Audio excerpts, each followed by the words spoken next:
Welcome to episode 259 of Silver Lining for Learning.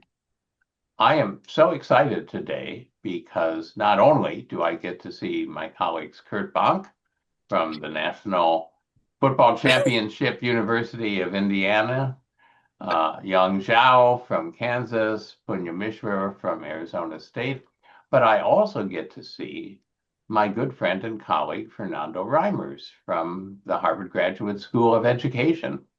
And I am in awe of Fernando, really. I don't think he sleeps ever, really, because he's just writing books, traveling all over the world, mentoring students, teaching wonderful courses. He's such a terrific colleague and certainly has a global footprint and a global impact. We were fortunate to have him on Silver Lining for Learning, um, almost 6 years ago, right at the start of the pandemic. And here he is with his co-authors, Zainab Azim and Maria-Renee Palomo, who are former students, but now colleagues. And they, plus another author, have produced a really exciting book, Can AI Transform Education Systems in the Global South, which is a topic near and dear to all of our hearts. So, Fernando, I'm going to ask you to start, and then Zainab and Maria to just each take 3-4 minutes, talk about your background and your professional journey and what led you to this volume.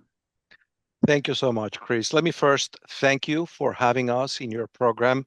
259 episodes. Who would have thought when you started? And I love the idea of the silver lining. It's a good allegory for what we need for the cup half full that we all need in so many domains of our lives. I'll just very briefly say what fun it has been to write this book with Maria-Renee, with Zainab, and with Callysta, who can't be with us right now. Our goal was very simple, was to democratize the state of knowledge and of practice of how AI is being used, especially in the global south, and to answer the question of whether those uses are actually transforming systems or simply producing incremental improvements.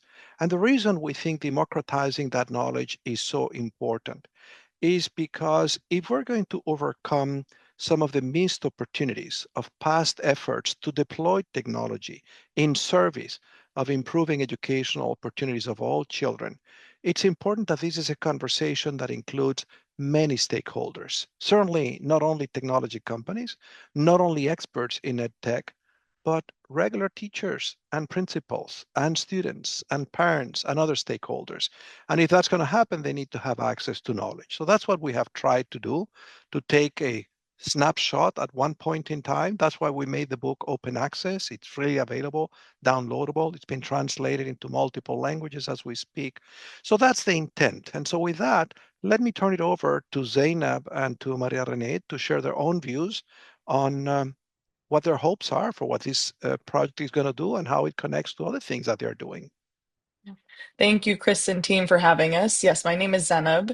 I'm actually trained as a neuroscientist originally at the University of Toronto, and I accidentally stumbled into the world of ed tech working at the Emotions and Learning Optimization Lab at the University of Toronto with Earl Woodruff.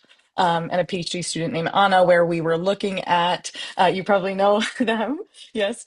We were looking at how we can use ed tech to reduce math anxiety in students because we know math is very important, but a lot of people struggle with that. And then working in that field, I also realized that politicians don't often listen to the evidence. And so I wanted to work in policy for a little bit to understand how the sausage gets made. And so I was working at the Ministry of Finance there. And then I came to Hugsy to understand how can we close this gap between the great research that we do, the practice of educators on the ground, and the policies that we make at the systems level. And that's where I met Fernando, and we started doing as a great mentor, he said, why don't you do this conference on AI and education? And that's how we also met Chris, and we had some great conversations there about what AI is really doing right now in some of the most exciting places in the world, in the global majority, not just in Europe and not just in the US. And so we wanted to write this book as an extension of that conversation so that we could bring others into it, we could deepen it, we could widen it. And I'm glad that we are literally continuing that conversation in this podcast today. And so I'll invite Nene to introduce herself, and thank you for having us. Thank you, Zainab. I will quickly introduce myself. So I was born and raised in El Salvador. I went then to France to do my undergrad, my master's in public administration. I worked in consulting, and then I said to myself, I want to switch to education. And that's how I ended up at HGSE, where I met Fernando, and as Zainab said, a great mentor. So we organized together the conference, and we thought that after the conference we would have enough content for the book. And then we realized that there were so many things out there about AI, but so little evidence about if those products worked or not. And that's why we decided to go and look and search for that evidence. And we have been organizing webinars to present the book. And someone said that the book was organized like Wikipedia. You could just go look for the topic that interests you the most. It could be curriculum, teacher PD, and we have many examples of what is being done and what needs to be done yet, and questions for researchers. So we have really enjoyed writing this book because it's practical even for us. So thank you.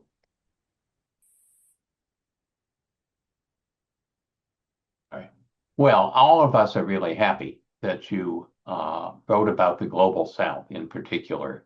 I would say the majority of our Silver Lining for Learning episodes have been about the Global South because there are, frankly, more exciting things happening there than often are happening in the developed countries. And it's been terrific to, over the years in Silver Lining for Learning, to feature different innovators who have been bringing makerspaces or VR or other kinds of emerging technologies into countries and groups that are marginalized and that are very short on resources. And one of the things that I hear that always annoys me from people is they say, well, you should just make sure the school has a roof that doesn't leak, and you should just make sure that the school has reliable electricity, and you should just make sure that, you know, the chairs are of reasonable quality or whatever. These exotic technologies are not for these marginalized groups. And of course, deficit models of education bedevil us everywhere and all the time. But the way forward in the Global South is to leapfrog. And you leapfrog by grabbing, you know, new and powerful technologies and making those more important than the fact that the roof might leak. And so I'm interested in whether you've encountered some of that kind of pushback in the different countries that you've worked in, and what ways you found to move beyond that.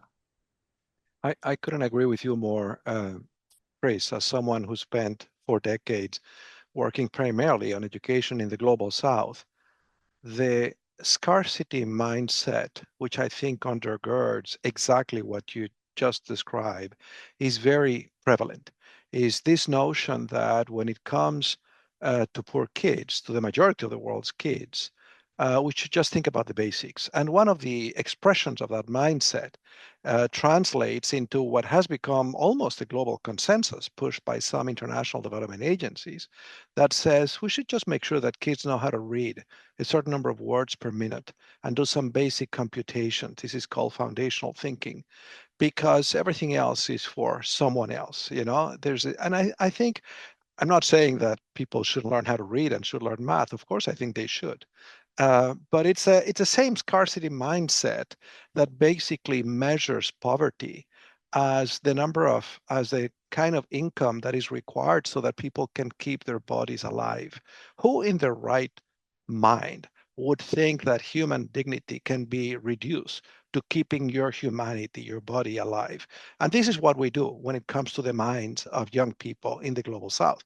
And so in the book, we say, look, we have to start with what are the goals of education. And there are three in this time and age. Number one, the world is being transformed because of AI, and people need to develop AI literacy. Otherwise, they're not going to be able to participate civically and economically. Number two, we need to deploy these technologies to make sure that we teach foundational skills. Of course, they're important. But number three, and speaks to a topic that you have spent a lot of time, Chris, talking about, and Young as well, we have to think about these transversal skills, what some people call 21st century skills. This is not an either or. You shouldn't have to choose between creativity and collaboration and agency and self-efficacy and decoding words. You need to develop both. And so what we then set out to do in the book is to examine, are there uses at the moment? Is there potential for AI to help us do those three things? Are there uses? And is there evidence? And I'm going to turn it over to Zainab and to Maria-Renee to speak to that. Yes, Fernando, you covered that very well. I wanted to bring in the perspective of, I think a lot of folks in education are trained in economics, and the models that we use of the world are the scarcity models. We have scarce resources and we need to distribute them efficiently. I'm saying that coming off of teaching this course. And what we saw of other models of the world, right? When you think of a map, it is not the actual world itself. It is just a model of the actual terrain. There are other models in education of community-based education, like in Uganda, when we see that this trade-off that we say it's quality or access, you can't have both. We see it happening on the ground where you can have both when you and build the capacities of the people on the ground. It is not going to be only the people sitting in ministries. It has to be the people on the ground. And I'm grateful that I've seen that myself working in India with the Agastya International Foundation. They were working on this project-based learning program in STEM, which is my area of work. And they wanted to integrate AI of how can we make it easier for teachers, because PBL, as you know, can be very laborious to do. And we were able to build a program to help teachers on the ground use even small language learning models to be able to improve their pedagogy. And so this question of the trade-off between AI or other education, we can use AI to enhance education, but it does need to be grassroots. It cannot be this imposed thing. And I think it's a false dichotomy, but I'll pass it off to Nene. Thank you, Zainab. You both covered a lot, so I'll just say that sometimes we say AI is too expensive for global South countries, and we shouldn't think about implementing AI if there's no internet, no connectivity. But we give an example in the book of AI unplugged. So AI that doesn't need internet, and we cover that in many of our examples. So that's some food for thought for countries who are still resisting to implement AI because we don't have connectivity in rural areas. Punya. Thank you. And I apologize, I might have to leave a little early. I'm at a friend's house at some Indian celebration thing happening, and there's a party going on downstairs, which I should head back to and partake of some of the amazing food that I saw laid out over there. So, for people who haven't read the book or who you are interested should look at the book, can you give I'm not saying a summary, but sort of key takeaways or ideas? And I think each of you would have a slightly different take on it, maybe. So maybe each of you can speak a little bit to what key things that we should be looking out for or thinking about as we think about this issue of the global South. And I have a follow-up question to that after, but many people, those who will be listening to the podcast would be curious to know whether they should go and download the book and read the various chapters. So whoever wants to start first, and each of you can speak a little bit to that. Nene, why don't you begin, then Zainab, and then I'll speak. Thank you. So why they should read the book and what they can find in the book, I'll say they can find many questions that we still ask ourselves, but also many answers. And I think we all look for examples of countries that are similar to ours. And that's what we try to do in the book, try to present it in the easiest way possible. We say, like, we put the problems that we have in the global South, and we put what AI is doing to solve those problems. So I think the way that we present those problems and solutions is very effective to anyone working in global south context. Thank you. Thank you, Renee. I would say what makes this book unique is that we are using the systems thinking lens and not just looking at it through an isolated lens of one piece alone. We do look at the integrated system in terms of in global majority countries. Every country is different, and even within each country, there are big differences. You have to understand the existing conditions of a system before you're thinking about the impact, potential impacts of AI or current impacts of AI. And so we look at the initial conditions of what are the actual problems. And then we look at the applications and are they solving those key problems where if you fix those problems, you solve 80% of the issue? Or are they just making up a solution to sell a product? So the systems thinking lens, I think, is very important. And we also apply that in terms of when we examine what are the current applications? Are they just doing the same things faster? I think Chris had this great quote during our conference of, are we putting duct tape on an industrial era education system, or are we actually transforming education, which is what if these tools are so great, then that's what we should be investing in. So I think that is what makes this book unique. And I would just add to that one of our goals with this book is not only to spotlight the good things that are happening, but to uncover that is not happening that should be. So we make a distinction in the book between innovation and transformation. And we say, well, if you're thoughtful and you have a new technology, you can certainly produce some good things, and that may have some value. But that is very different from taking an entire system and asking the question, are we addressing the big fundamental problems here, which I have described, we have defined as, is it helping learners develop AI literacy? Is it helping them gain foundational skills? Is it helping achieve 21st century skills? And so with that question in mind, we said, okay, then you have to begin with what are the challenges. First of all, we introduced this notion of a system, and we said, we're going to look at only some building blocks of the system: the curriculum, teacher development and education, assessment, school leadership, and governance. Those are the blocks we look at.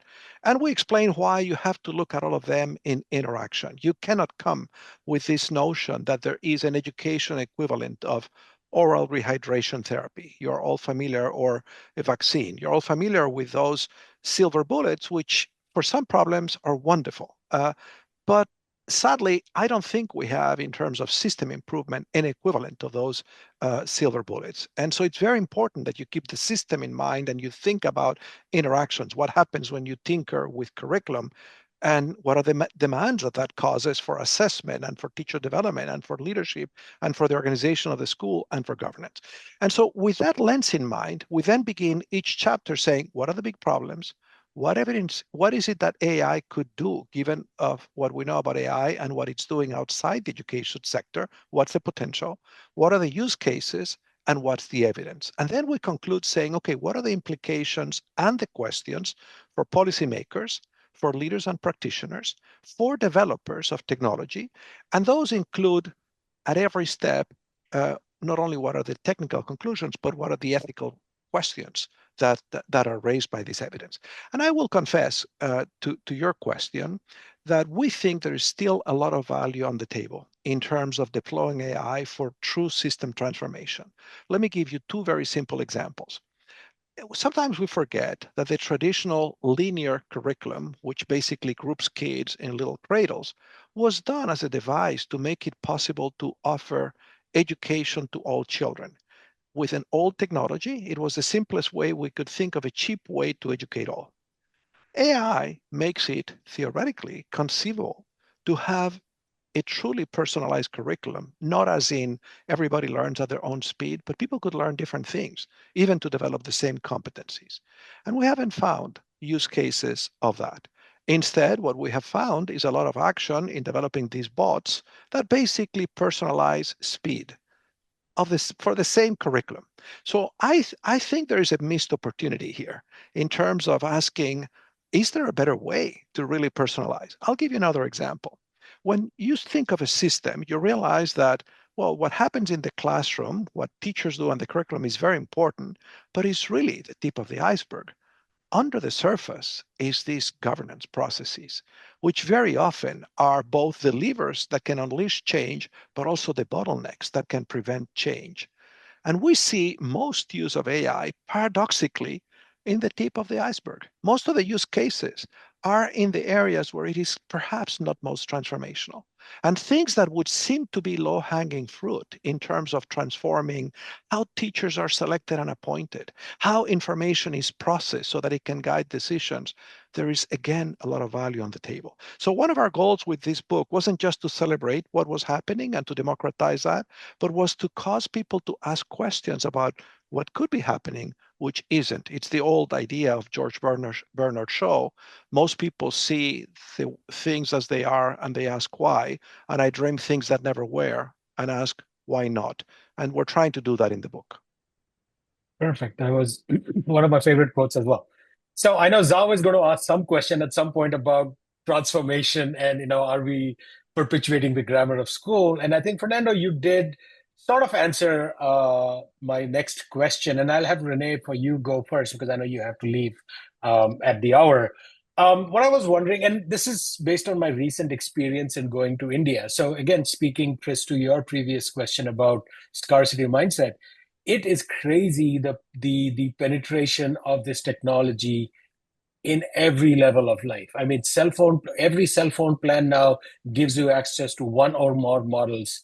And so the question of whether you have a roof over your head is sort of sidestep. I mean, Bangladesh, of course, being a great example of where they never went to regular phones and they jumped straight from no phones to cell phones, right? I mean, you're seeing the same kind of a jump happen. So the question I have is, are there some examples or stories that stand out for you as you were doing this work that are like, this is an interesting use that is deeply contextual to the environment and the of the nation that you're speaking of, but is trying to do something different and new, that stand out to you as a process of doing the book. So, Renee, have you go first, and then Zainab and Fernando in whichever sequence you would like to. Thank you. I think that the use cases that took my attention were the ones that were scalable and also that were low cost. And I would say the ones like that were using WhatsApp. Like in the global south, everyone uses WhatsApp. So we saw many cases. For example, one was mentoring teachers through WhatsApp, and because that's something they knew they had, a tool they had, and that would give them answers whenever they didn't know a subject that their students were asking them. So I would say that WhatsApp mentoring was one of them. Also, in the World Bank did NARCT in the Edo state in Nigeria and using AI, and they saw how quickly the use of AI improved learning for kids. So the improvement was so big and so quick, and that's something that retained our attention, but also made us question, we need to see if that's sustainable in the long term. Will these kids be learning that fast in 2 years, in 3 years? So I would say there were so many examples that to resume the ones that caught our attention would be very long, but I'll just stay with those two, and I'll let Zainab and Fernando tell the Sure. one. Thank you, Renee, for joining us. And Zainab, in passing, you mentioned the Agastya Foundation. You mentioned before we started this RCT that you're engaged in. So maybe and given I'm from India, so selfishly speaking, any examples that stand out for you as you were doing the book? Yes, I will give a non-India example, but Okay. there's a lot there. It is obviously they've done Yeah. a lot of work on AI in education. I might mention the RCT briefly, but I think the thing of this example that made it interesting was not the AI, but was the human capacity building that came with it. So in Mexico, there was this early warning system for dropout students using AI, where they found where they were trying to determine, as you know, algorithms of who was at risk and then try and intervene earlier. And so being proactive rather than reactive. But that wasn't the interesting part because we've heard of those systems before. What I found interesting and what I would encourage other educators or governance leaders to think about is the fact that they did ethics training on the tool for people who were governing the system, and they found that 4 in 100 girls were wrongly flagged as at risk. And so this idea of you cannot use these tools and give them your full trust and offload your thinking.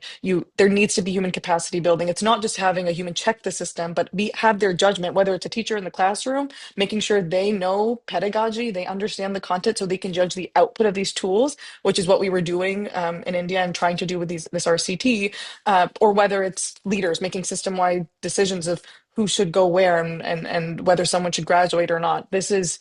We need to be building the capacity of human beings and not just giving our judgment off to AI. So thank you for sharing that, because I think that is such a critical piece that very Yes. often we don't hear. The hype around this technology is so much around that it's an oracle. It'll just give you the truth. Right. And it's in fact, in some ways, put a greater value on expertise and judgment Exactly. than before. So thank you for sharing that. Fernando? One of the things that caught my attention is how few of the use cases involve true co-design with the users. So I'll give you an example of one that I thought was very sensible. An organization worked with a group of school principals from Latin America, provided some basic AI literacy training, and told them how to engineer prompts to use a large language model, and then said, what are your biggest problems? Can we engineer some solutions? And I thought that was brilliant. Basically, deploy AI to help solve problems that people think they have, not problems that developers think they should have. But that was not the norm. That principle, which I should have expected to be more prevalent, was not. And one of the studies that we cite is one that I conducted with some colleagues in Brazil, in which we did something very simple. We took a sample of teachers and we asked them, what are the bigger problems that you had that you wish you had a superpower to address? And then we examined those problems and we said, could AI help solve those problems? And it could solve all those problems. And it's not very sophisticated. It wouldn't require developing a new large language model.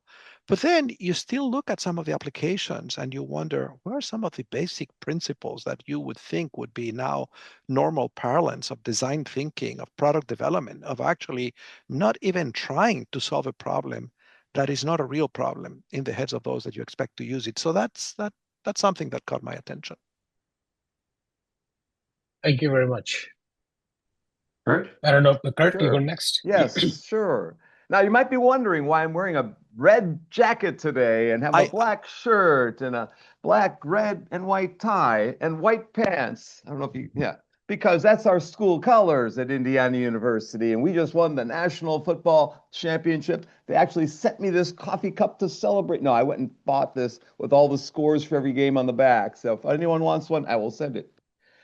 As you're introducing this show, Chris, it dawned on me that this book, Artificial Intelligence and Education in the Global South, I should have done. I'm really jealous now because you see, since 2006, every 3 or 4 years, I've done a global sort of book.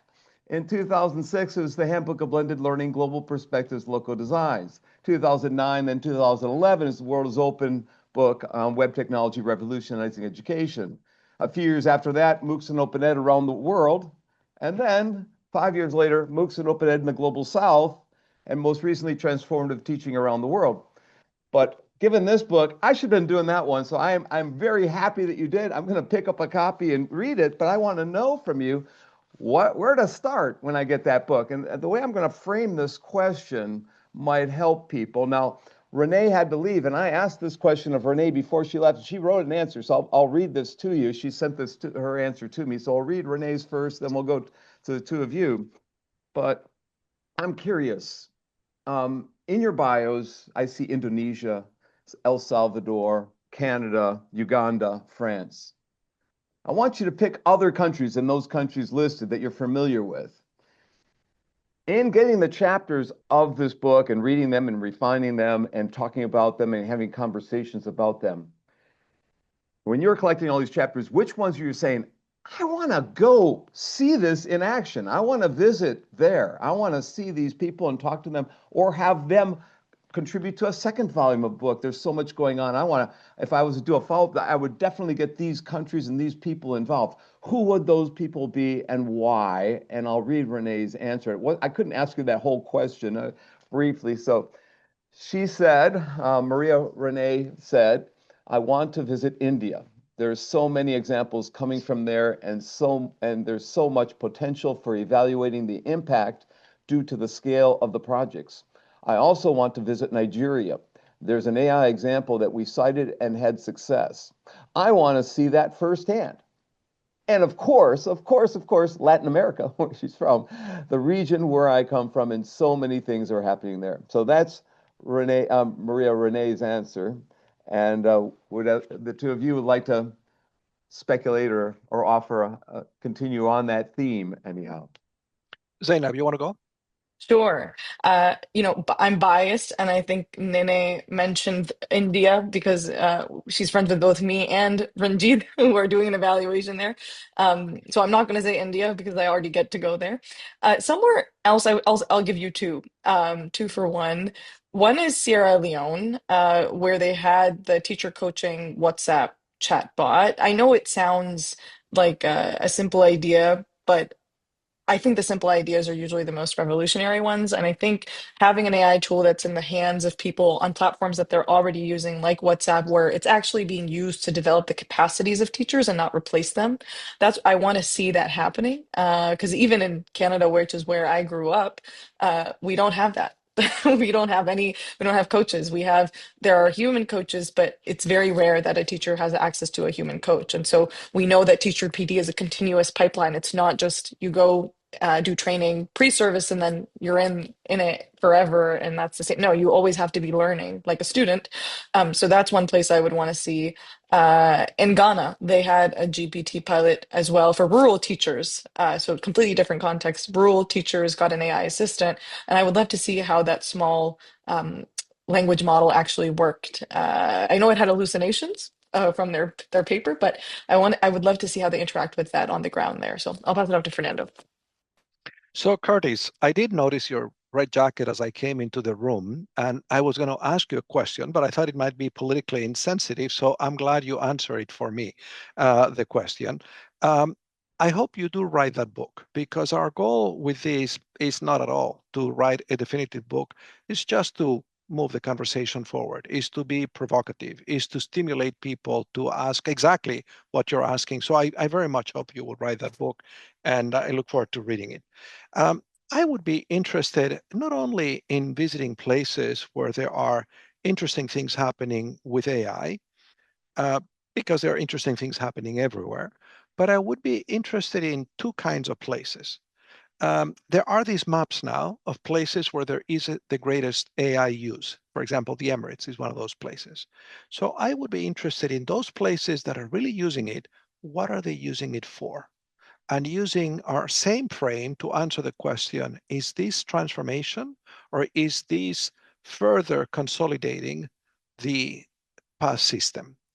But I also would be interested in looking at places that have serious resource constraints and really basic needs in education, because one question that is very important to me is this new AI going to displace priorities or help us solve existing priorities? There is a risk that, and we talk about that in the book, that AI is going to further increase inequality. And as you know, we saw that in COVID as systems pivoted to use technology. While there were many silver linings, the big story is that inequality increased both within countries and, and between countries. And my sense is that the stay the course option is that AI is going to multiply that tenfold. And that's going to make the world a lot more complicated than it is. And so I'm very interested in looking at places like Rwanda that had very limited per pupil spending, that has a big commitment to using AI, has a minister that is all about AI. And I want to understand in that context, how is AI being used? Is it displacing important priorities? Is it being done in a way that is going to be ultimately scalable, financially scalable? So those would be the lenses that I would bring to your good question. But please write the book. There's books in my brain for a number of years, and I'm freeing up time. I had a sabbatical in a year, so I will do that, Fernando. I will confess to you that the only reason I got engaged with this book is because I was working on another book, which I have just finished, that I found very difficult to finish. And it's a book on education and climate change. And it's been the hardest book for me to write because I was finding it very difficult to end on a hopeful note. And so it was about a year ago when I met Zainab and so on, I said, why don't we work on this book? Because I somehow thought AI was going to be easier than climate change. And actually finishing this book kind of unplugged me and helped me finish the other book. I just sent it to the publisher on Sunday. I feel great about having struck the right balance. So sometimes we can't linearly finish the books we want to finish. So you have to take on another project so you can get back to it. Yeah. Well, let's compare books when I visit Boston during my sabbatical. I'm going to spend a couple Good. days there. Now let's get a cup of coffee when I'm up there. Good. Maybe Chris can come join us.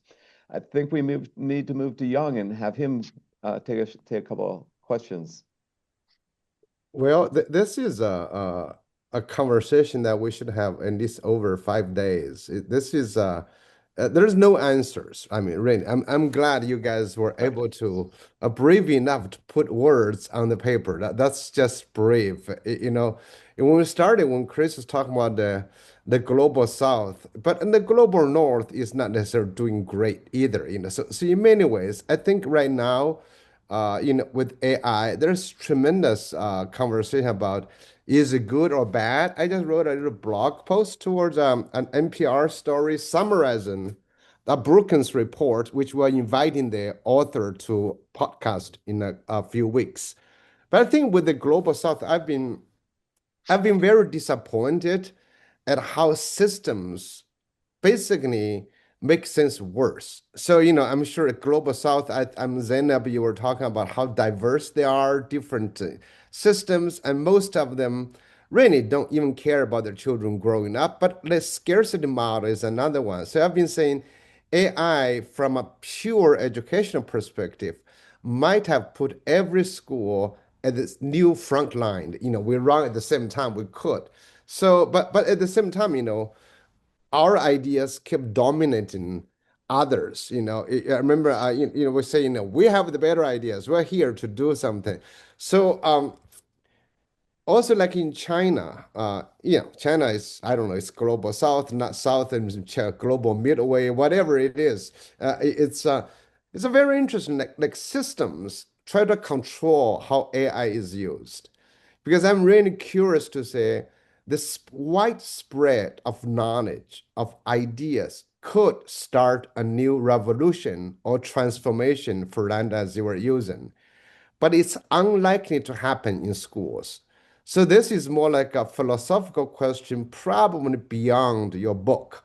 So I was curious to say, what are children using AI for in their own life without being directed or controlled by the curriculum, by the teacher, by the scheduling, by the assessment, by their adults? Because I think now, we probably are on the same page in the same sense that, single curriculum does not work. Teachers don't work in the same time. So I was just wondering your reflections, Zainab and Fernando, about could there be a revolution really started by children without being controlled by schools? Because right now, in my village in China, the children's use is controlled by schools because they are using it to do schoolwork, in essence. However, if you go beyond, that might spread more naturally, like another virus. People discover new uses, try new things. So I just want to hear your perspective on that, the out of school new possibility for change. So there is a piece of me that agrees with your intuition that the greatest transformational power of this technology is probably in the area of what we now call non-formal education. It's probably in the area of lifelong learning, really helping people take control of their own learning. We don't study that, and we write in the book as a disclaimer, we didn't look for those things, and it's quite possible that we would have found much more innovative things in that space than in the schools. Well, that's your next book, Fernando. That's but But let me add to that, because as you know, one of the themes that I've been interested in for most of my adult life is this theme of how do we give everybody a recognition that every human being has the same dignity. And I think of public education systems as a great invention in that respect. I mean, as you know, the idea that everyone has a right to education is sadly not a very old idea in human history. And these public education systems, imperfect as they are, for most of the global South, are actually very recent. So I remember during the pandemic thinking, I was, as you know, very curious, looking at what was happening and spent a lot of time looking at innovations and wrote a few things about that. But I did change my mind about the public schools to some extent, because what I learned during the pandemic is that when the opportunity to learn moved to the homes of the kids, all the huge disparities in those conditions were amplified. They became visible. And I personally learned then that the public school, with all its imperfections, in contexts that are extremely unequal for kids, actually does a better job than the homes at equalizing opportunity. So I, I fear that you may be right, that the greatest transformational power is outside the schools. And the reason I fear it is because I think it is going to augment this race that humanity is in to creating, on the one hand, almost superhumans, and on the other, people devoid of the most basic aspects of their dignity. And I don't see how a world like that is sustainable. So I think the revolution that this is going to bring is not the revolution you imagine, but it's a revolution like the French Revolution of a lot of people who feel so excluded of all opportunities that they decide to kick the table because they have nothing, they believe they have nothing to lose. I hope to be wrong. This is all speculative. And as you know, with the future, nobody can be certain. But these are some of the scenarios that my mind goes to. And I do think that these, I mean, the growth in inequality, as you know, continues. And I see it in my own university. The university has provided everybody 10 large language models, premium versions to play with. And we have in America community colleges where kids don't have access to one. This is within the United States of America, within higher education. So Well, that's I have the same fear.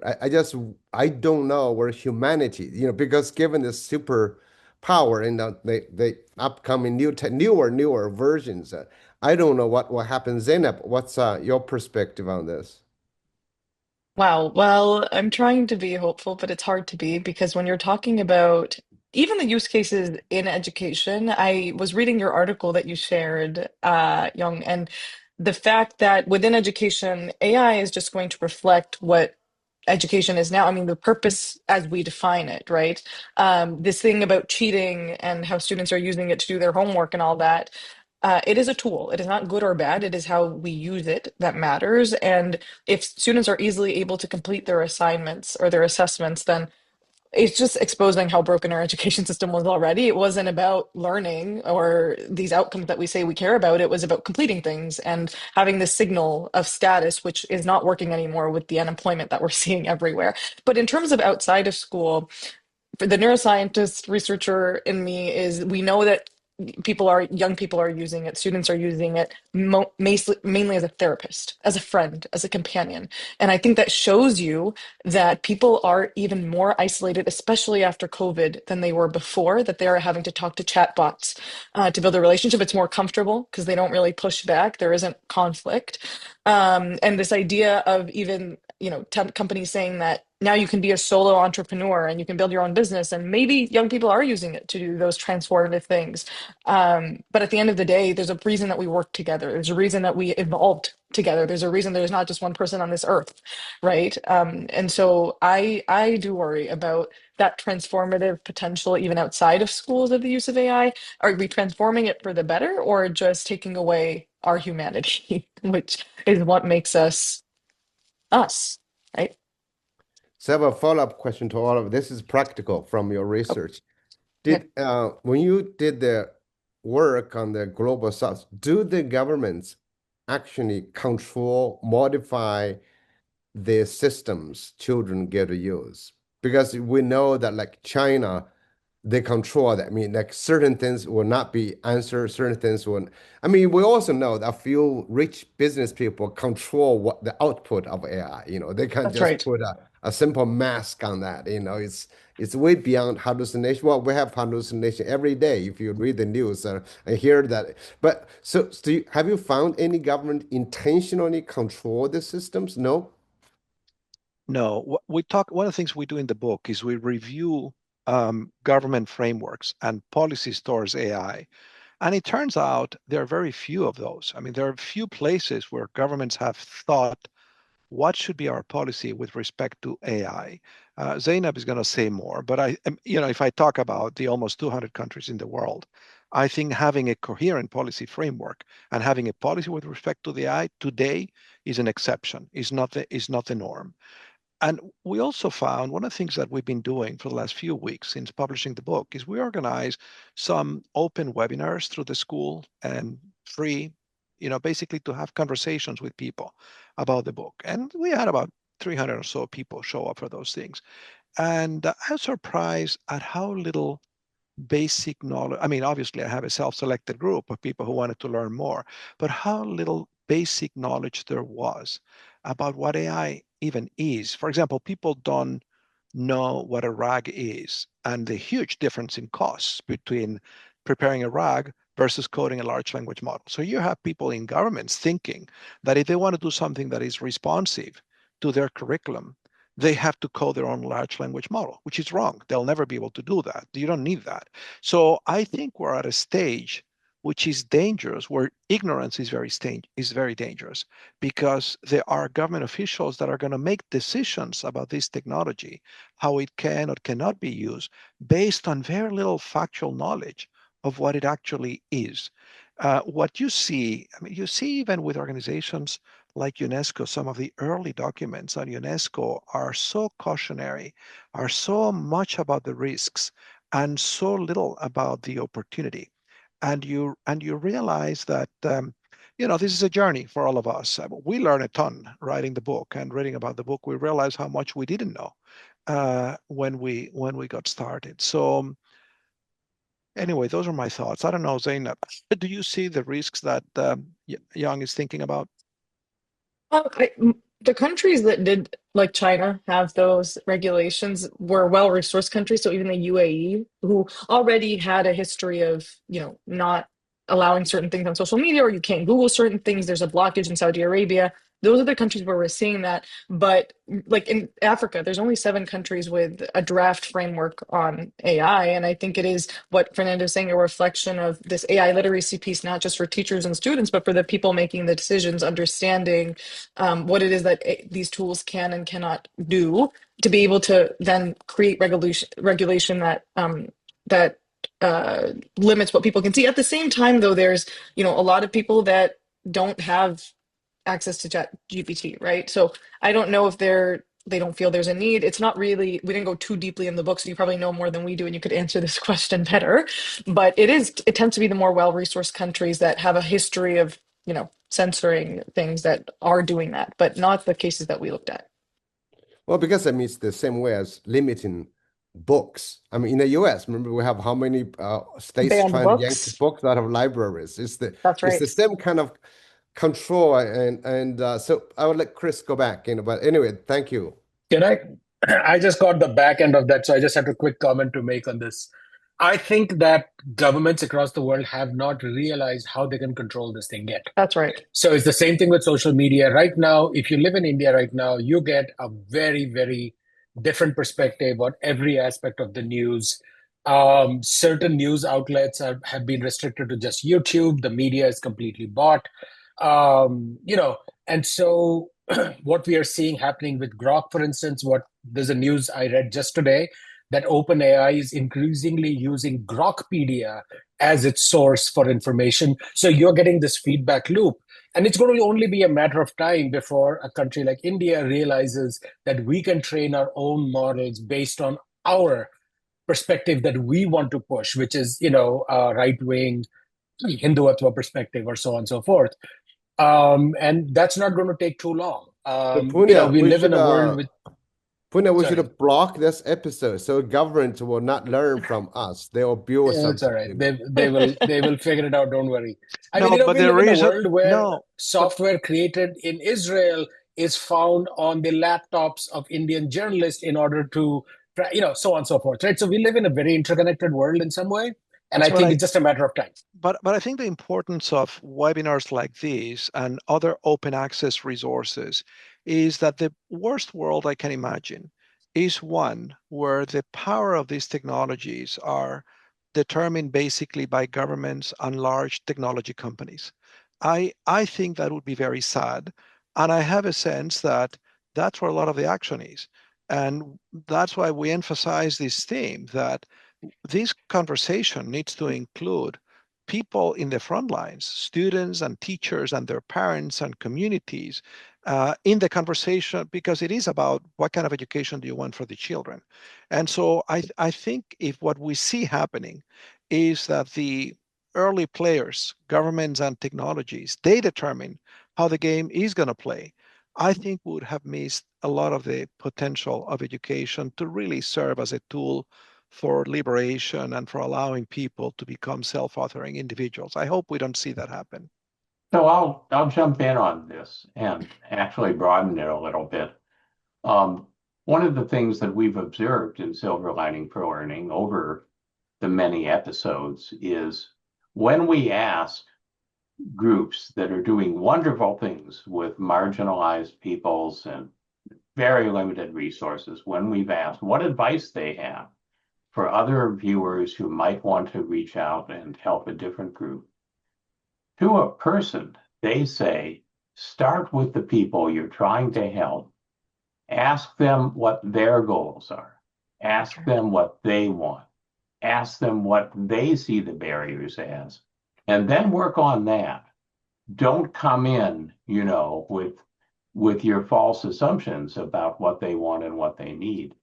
And what I've thought about is the fact that marginalization doesn't happen by accident. Marginalization happens through bias and through deliberate action. And so when we say, well, why didn't you invite people to the table? It's not because they didn't follow instructional design methodology. It's because they didn't want them at the table. It's because they took the chair away and locked the door. And what was provided to the marginalized groups is often designed to keep them marginalized as opposed to empower them. So I think where I'm going with this is that the happy ending, which is difficult to see, especially at times like this, somehow we have to educate for empathy because there's such a fundamental lack of empathy in perhaps the majority of people now graduating from education across the world. Certainly, given what we're seeing happen nationally with the rise of authoritarianism, a very large minority, if not the majority, are really graduating without fundamental empathy. And to bring it home, people have noted how many folks from Harvard are part of the problem in what's happening now in the United States. It isn't that they're dumb. It isn't that they don't have skills and knowledge. It's because they could care less about anybody else. And that's a terrible feeling on the part of the university that I do not hear the university acknowledging. So I think somehow in the transformation, we have to go beyond, the curriculum standards and knowledge and skills, even 21st century skills, to just fundamental issues of psychosocial values and caring about other people, and that unless we do that, the fight to end marginalization will be very difficult. Yeah, I can only say amen to that. I agree. Yeah. Zainab, I don't know if you have any comments. Yeah, I mean, it just connects back to my personal statement when I even applied to the master's. My last sentence was, I hope we can restore the core of care in education. I think, you can get into all the technical stuff and all this, the science and the math, which is one of my focuses on what people need to know. But even look at like scientists in history, right? We have the atomic bomb for a reason. Hiroshima happened for a reason, and it's like this ethical part of our education, the empathy part of our education, making sure we have holistic human beings. Uh, I don't think there's anything more important than that, especially in this century. I would include that in the 21st century skills definition that I have. To be more human, there is nothing more important. How do we do that? Maybe that's another episode. Not, I don't know. I don't Well, Well, I know. think, speaking, as Fernando was talking about, a lot of the global agencies have been focused on the economical productivity when they This is define right. skills. We want This you is to right. be an economical being, not a human being. I think that's the issue right now. Globally, Mm, you see, I've trying to figure out why. How does evil exist for so long, in human beings? When Christian, so I actually wrote an article recently talk about we got to remove meritocracy because meritocracy encourages competition. That's basically is there's no way. So I said from meritocracy to human interdependence. Could you build such mm, interdependence? Because human beings are, have selfish genes, and then but how do you do selfish? And self-interest. So I wrote an article really trying to argue for personalization, the value of individuals and how individuals have to rely on other individuals to work together. And because again, but I think the problem is that, schools fundamentally encourages competition. mm. You get to go to there, you got, that's how we have to change that. But that's a long story. But it's not only about the empathy, Chris. I think it's really about why people say, okay, I need to do this. I think there's too many people trying to be great. If you look at what's happening at Minneapolis, happening in China Mm. now, like Pune is talking about India, it's just why do these things happen?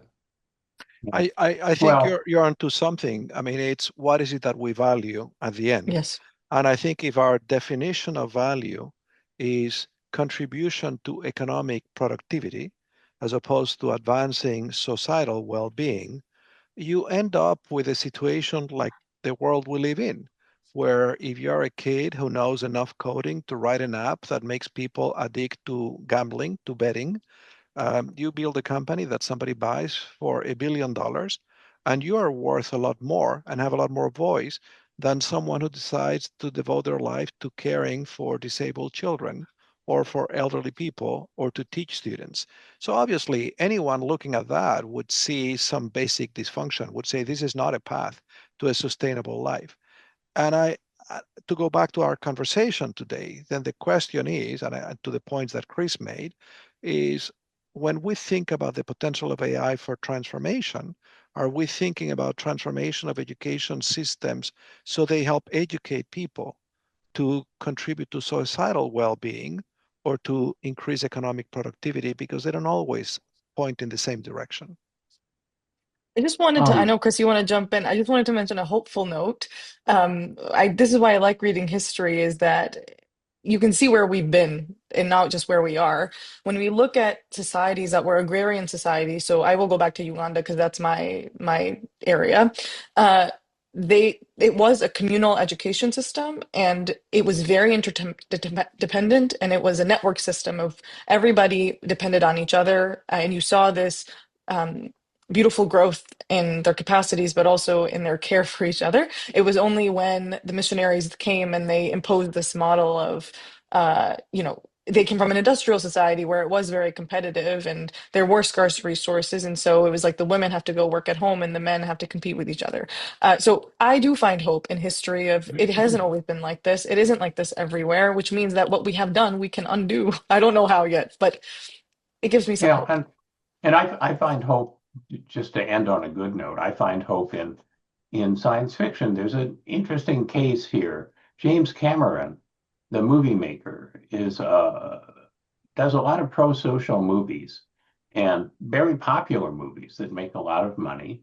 Almost 4 decades ago, he started the Terminator series. And the Terminator is an artificial intelligence. And the second Terminator movie ends on a note of hope because the protagonist says, if a killing machine can come to understand the value of human life, maybe human beings can come to understand the value of human life. So there is hope, but we certainly need to water it and nurture it in order to make things happen. So this has been a wonderful show. Thank you. We could, as Leon says, we could have gone on for 5 days on this, but to be continued. And Kurt, you are going to talk about our show next week. Briefly, I'll talk about the next show for next week, but I want to say I didn't bring this suit coat to wear it at the end. I've got my new shirt, my new IU championship shirt to put on right here. Because we are the champions of the world, as they say. I've got a sweatshirt. If someone comes visit, I will give to you the championship sweatshirt as well. Because the next episode is going to feature Indiana University in it. We have this episode coming up is going to be episode 260 at 12 noon Eastern time. The title is Just a Football Powerhouse? ? No. Indiana University is also an online learning dynamo. We'll have Chris Foley, Chief Operating Officer, Director of Online Learning. He's got all sorts of titles, in charge of our 8 campuses for online learning. And the data is amazing. It's exploding here at Indiana. It's not just about football anymore. Come to the show next week, Saturday. It was a great show today. Fernando, Zainab, and Chris, and Punya, and Young. Thank you very much.